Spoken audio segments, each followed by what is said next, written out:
welcome to Rathod Science Academy. And today in this session, we are going to see important current affairs that appeared in our today's Hindu newspaper. So before seeing that, I want to announce about something special who are writing this year prelims. So we came up with 90 days target program for prelims 2025. So in this program, we are going to give daily topic and topic based test will be there on both online and offline. And after that, you will be getting explanation video of that. So in that explanation, you will be getting some tips and techniques to solve that questions. Apart from this daily schedule, you will be also having test on every Sunday on monthly current affairs. And next one here is we'll be having full length test and as well as a full subject wise sectional test. Everything is planned in such a way that each and every subject is revised at least thrice. And what are the things that you are going to expect from this course is you will be getting RC and as well as GS prelims and tricks clearance of 2025. So you will be getting videos of RC by Puneet sir, like how to approach this RC related questions, so that out of 30 you will be getting at least 25 or 28 for correct for sure. And next one is tips and techniques, around 26 tips and techniques you will be discussing that videos you will be getting access, and even you will be getting access for this explanation part of this test. And also one more important thing here is you will be getting monthly only prelims related targeted material also. So that will be not more than 40 pages for 1 month, so that you can easily revise those prelims related content. Okay, so the price of this is for offline it is 5,500 and online it is 4,500. And this course is going to be started from February 25th onwards. So try to join this course. And if you have any queries regarding this course, you can call us on the number 8074765513. And even it is WhatsApp number, you can text me there also. Okay, now let us see the first article. So actually there are a very less number of articles in our newspaper which are relevant from your UPSC point of view. And one more thing I want to say is most of the topics that we had discussion from last 3 to 4 days onwards. So just I will be giving you the gist of those articles and I will be telling you the dimensions that we are going to see. Okay, and even if you are noting down the dimensions, then you can make a correct notes for prelims targeted and as well as mains targeted notes. So now let us see the first article. The title says, "No one can argue with me on tariff structure," says Trump. So this article is talking about especially India-US relations. So in which subject you can see that from your GS paper too. So let me write the keyword. Keyword is India-US relations. So keyword is India-US relations. So this topic is important from your GS paper 2 under international relations. So as you all know that Trump 2.0 era started. Trump 2.0 era started, right? So in this Trump 2.0 era, so Trump started levying of tariff. So as you all know that 25% of tariff on the goods coming from Mexico, Canada, and next one is 35% of tariffs on China. So this is the first statement that came up by the Trump, right?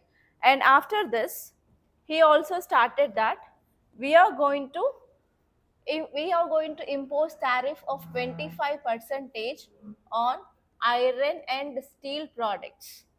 So actually you know that top 5 countries where US is importing this iron and steel or aluminum products is Mexico is there, Canada is there, China, UAE, and as well as India.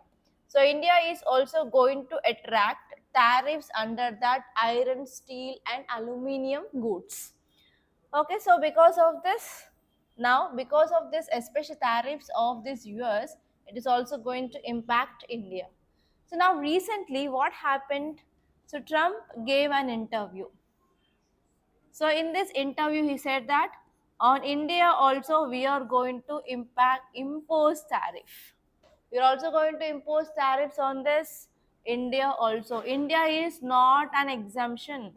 So he said that India is not an exemption. So because of this is in news now. So you have to know about what is this historical background, what is happening in the recent past from last 1 week, so that you can connect what is happening now. So what are the dimensions you have to see from this article? So you have to see about what is the meaning of tariff or trade barriers. And next you have to see about what is the role of WTO in ensuring free and fair trade. And next important one is you have to see about historical relation between India and US. And next you have to see about what are the important areas of cooperation between India and US. And you have to see about what are the challenges between India and US relations. And even you have to see what are the measures that we can take to improve the relations. So if you see these areas, then your preparation will be done, guys, from both mains and as well as prelims point of view. And if possible, please look at US map also, and you have to see about some important geographical locations of this US, like mountains, important lakes, okay, and important areas where we can find minerals in this US. So see that thing one, okay. And now let us see this article detailedly. So here this article is saying that US President Trump has formally stated in in one interview regarding tariff. So he said that even India would not be exempted. So India will be also not exempted from these tariffs. So he said that nobody can argue with his tariff structure. No one can agree. So this tariffs mainly imposed based on this CAATSA. Okay, so CAATSA is also one important thing that you have to focus apart from this tariff. So CAATSA is nothing but countering American adversaries through Sanction Act.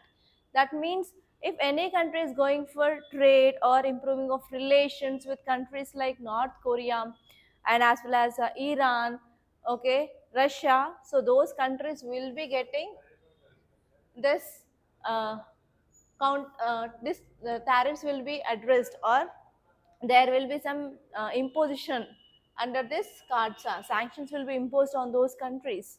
Okay, so here now US is using two important things. First one is tariff and second one is CAATSA to punish the countries. And now let us see some important details. So if you see the details, the first important point you have to say is trade strategy implications. So Trump is focusing on especially reciprocal tariffs. So these reciprocal tariff, which will mainly reflecting about, yes, there is some significant shift in US trade policy, and you're also focusing on especially equality in trade practices. And next one is because of this, it will also leads to increasing of tensions with the countries. So because of this, they want to maintain higher tariffs. Especially they are focusing on sectors like automobiles and as well as agriculture. And next important point you have to see is it will be also having potential impact on economy. So because of implementing of this reciprocal tariff, for example, US Donald Trump, he said we are going to impose 35% of tariff on China. In retaliation, China is also imposing tit for tat related tariffs. So because of this, what happened? Obviously, it will be having impact on global trade. And next one here is, yes, the announcement of this tariff, which is also going to impact US India relations as well. Okay, especially we are having some cooperation in this defense and as well as technology.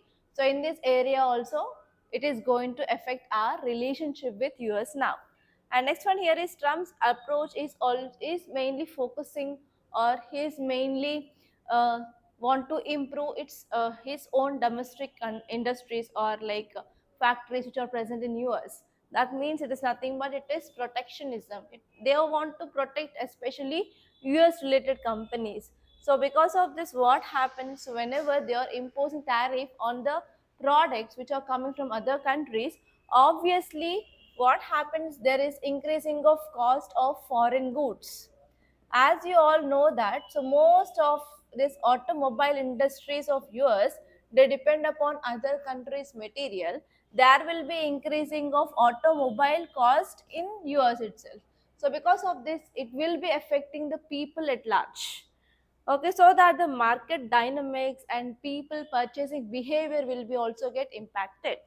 And next one here is, whenever they are focusing on this principle of reciprocal tariff, then what happens? So we can't ensure free and fair trade in the world. So that here we have to alienate with international partners so that we can take some measures. Okay, and next one here is, so whenever there is this kind of tit for tat tariff, obviously it will be affecting investor confidence. So these investors from other countries, they may not come and they invest in our country. So that what happens, it will be affecting this country itself, right? So not only that, even if US people wants to come and invest in other countries, it will be affecting the investments. So overall, in this globalized era, one country is dependent on another country. So here what happens? So because of this policies of US, obviously it is not only going to impact US, but even other countries will be getting affected. Okay, so these are the things that you have to see, guys. And next one is, neither ecologically sustainable nor ethical. New study express concerns over translocation of African cheetahs. So this article is talking about one important keyword. So what is that keyword? That keyword is African cheetah. So this article is important from your GS paper 3 under environment and ecology, and even it is also important from GS paper 2 under international relations. So as you all know that cheetah is one of the important animal which comes under big cats. Okay, so it comes under big cat. So earlier cheetahs used to present in India, but because of some reasons, the extinction of cheetah happened. So now government want to rejuvenate this cheetah population in India, so that yes, we are translocating cheetahs from Africa to India. So in that too one national park, that is Kuno National Park in Madhya Pradesh. So we are bringing these cheetahs from Africa to India. So this project is called as translocation of cheetah project. So here what are the things that you have to see, guys? You have to see about habitat habitat of cheetah, where it is now present, because in India it is extinct. So apart from in India, in how many countries it is located, you have to see. And you have to see about protection status. You have to see about protection status. So in this protection status, you have to see about Wildlife Protection Act, and you have to see sites, and you have to see IUC and red list. So in all this, so how we are protecting this cheetah, that is very important. And next you have to see about why we have to restore, why government of India is restoring this cheetah. That means it is having some ecological role, right? So what is the ecological role played by cheetah? What is the ecological role played by cheetah? So all these things that you have to see from this article. So here why this article is in news, because recently one study said that yes, we are bringing these cheetahs from Africa to India, it's okay, but it is not ecologically and ethically correct. Why? Because till now we relocated around 20 cheetahs, around 6 to 7 cheetahs, they died. That means whenever we are bringing them from one habitat to another habitat, so here they will be not having the immunity to tolerate the diseases in this new habitat.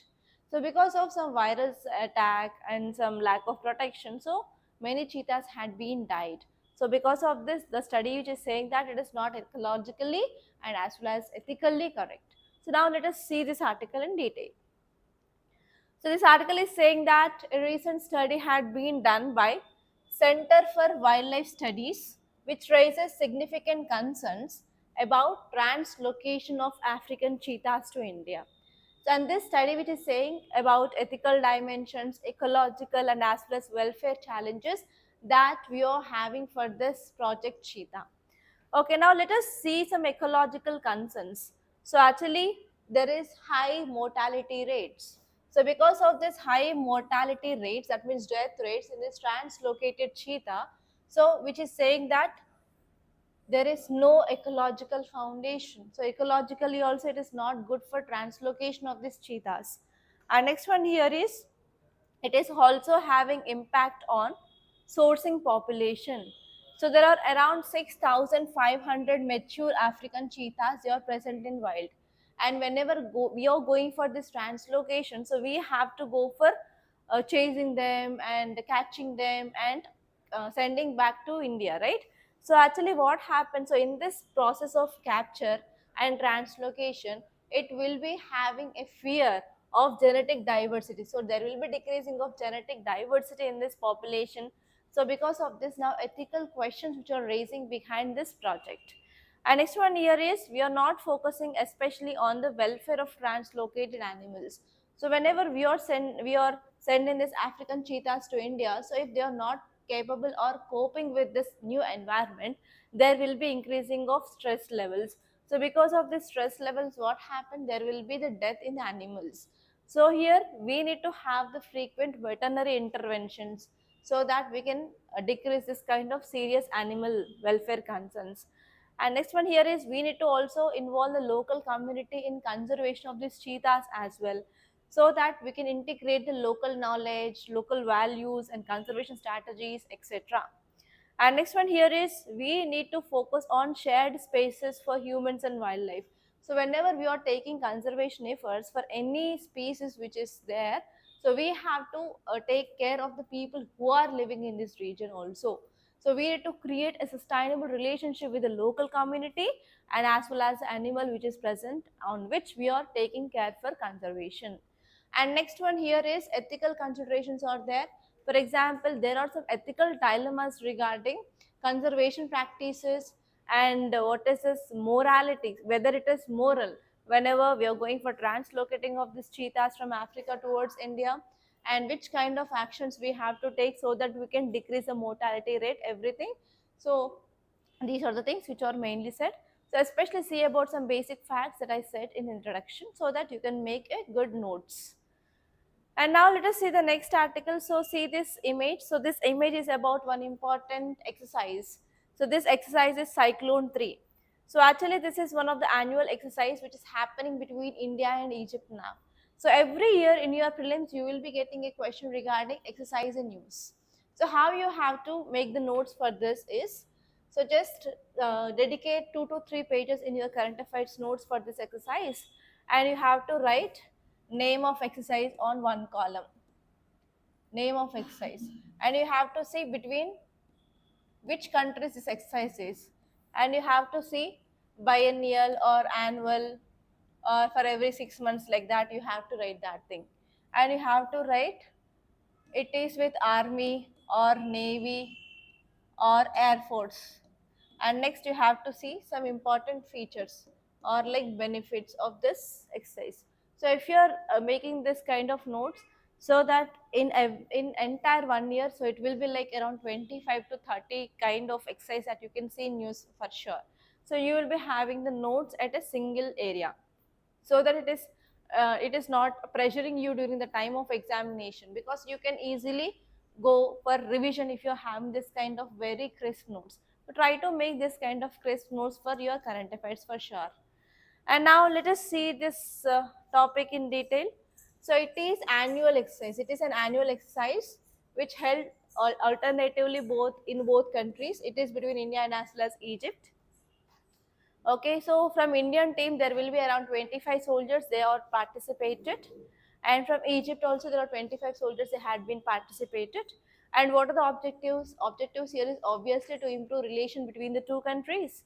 And next one here is we are paying special attention to the physical fitness and joint patrolling and tactical exercises as well.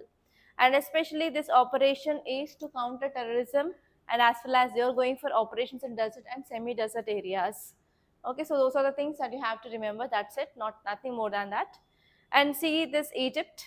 So Egypt is located here, and here we have Nile River, and here it is very much close to the Suez Canal, and here we have Red Sea, and here we have Mediterranean Sea. And there is a very high chance of getting question regarding this West Asia part, okay, regarding map in this year prelims, that is 2025. So you have to see that as well if you're writing this year prelims.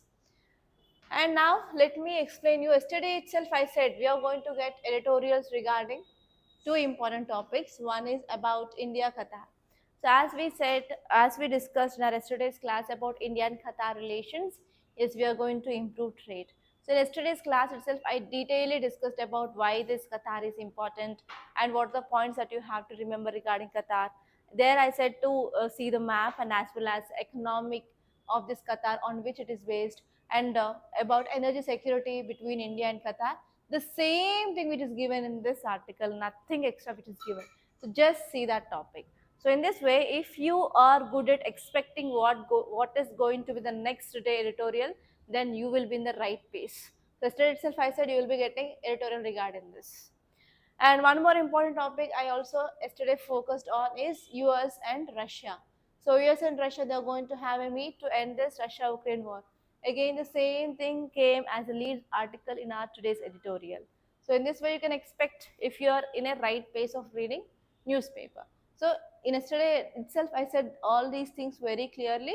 Just see about these two important notes that we gave in yesterday's class itself. And there is one more article which we discussed in an earlier class. It is about Manipur. So you know that Manipur issue had been started long ago, and it is because of reservation for this Metis, and this is happening between two communities, that is Metis and as well as Cookies. And in your security classes, you will be learning about this internal security challenges, okay, which is happening from this Northeast India. So there you will be seeing about different political organizations, what they are doing, everything in your static part. So I'm not going to deal with the static part, and the static part will be dealt by Sandeep sir. Okay, so actually this article why it is in news, because from last 2 to 3 days we are discussing that president's rule is imposed in this Manipur. So just you have to see about this president's rule, which is given directly in your Lakshmikant book. In Lakshmikant, you have a separate chapter called as emergency.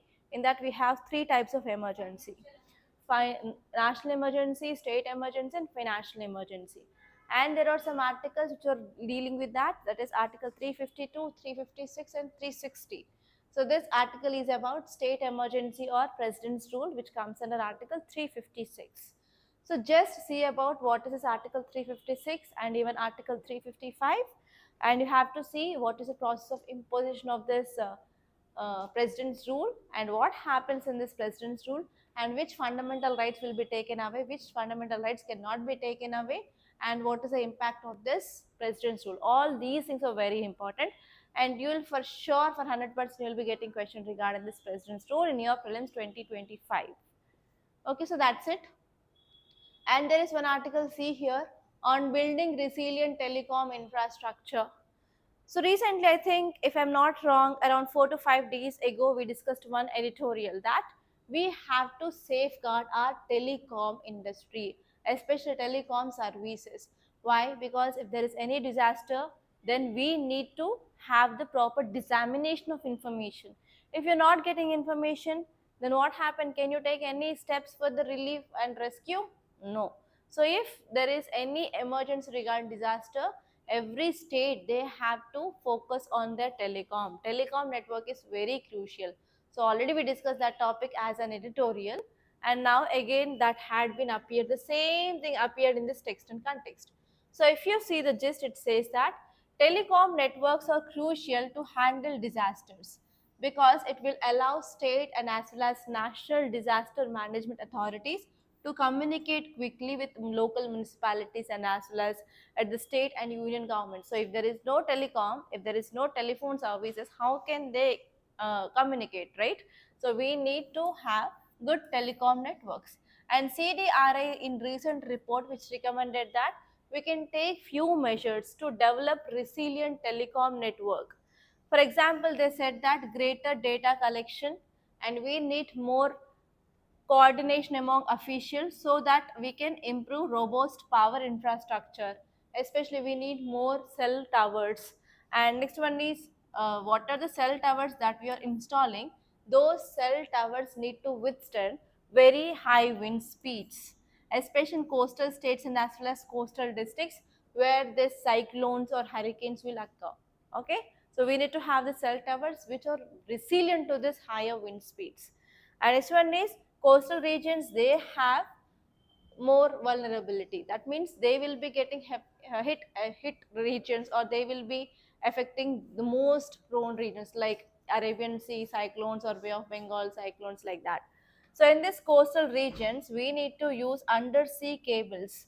And recently this undersea cables is in use, and we are going to develop this undersea cable connections and see about that current affairs also, why this undersea cables are in use and with which country we are coming up with this kind of technology. So for maintaining of proper telecom networks, not only cell towers, we can also use this undersea cable connect now. So you can use this undersea cable connect in your disaster management related to the whatever the way forward or whatever the measures that you are writing, you can say about this. We can also use undersea cable connects for proper telecom network. So this point you can use as a one measure so that you can add value to your answer. And now let us see the next article. So next article, it is talking about did Iron Age on Indian soil starts from Tamil Nadu. So actually in your history part, you will be starting with ancient. So in ancient you will be starting with prehistoric age, right? So in that prehistoric age, we have Stone Age like Paleolithic age. In Paleolithic also we have three: lower, middle, and upper. After that Mesolithic, Neolithic, Copper, and Iron Age. So here this article is talking about Iron Age, which is directly seen in your syllabus of ancient. So whenever you're seeing this kind of topics to directly present in your subject, you have to read that, guys. So here this article is saying that recently one report had been released, and in that report it said that Tamil Nadu Chief Minister, he gave a statement that yes, Iron Age started in Tamil Nadu. So the one important statement made by this Tamil Nadu Chief Minister is Iron Age began in Tamil Nadu or began on this Tamil soil. And apart from that, recently State Archaeology Department released a report, and the report name is Antiquity of Iron, Recent Radiometric Dates from Tamil Nadu. So in this report they said that yes, Copper Age evidences is seen in this northern Vindhyas, and we are seeing this Iron Age evidences from the south, mostly in this Tamil Nadu, we can see that. And here this article which is also saying that especially the state related archaeology went for target oriented excavations. So especially they went for some areas. Which are those areas? We have Sivagalai, Adichanlanur, and Kilan Mandi, and there is no lot of remember in this, but just remember that yes, there are some evidences which are saying that Iron Age had been started in this Tamil Nadu. So here in your book of history, wherever you wrote about the nodes of Iron Age, please open that and please update that. Yes, Chief Minister of Tamil Nadu gave a statement that Iron Age started in Tamil soil. Okay, and if you are from Tamil Nadu, guys, you will be, if you are attending this year interview, then you will be getting for sure question regarding. So Chief Minister made this statement. So what is your opinion? Whether you will be accepting that statement or not? What is your view on that? So in this way also you will be getting interview questions. So if there is any state related current affairs is there, especially some kinds of controversial statements will be there in news. So you need to get your own perspective regarding that controversial statements for sure. Okay, so those are the important topics that appear in our today's Hindu newspaper. So by this I'm concluding. Thank you so much, guys, and please do subscribe to Rathore Science Academy, and don't forget to like and share this class.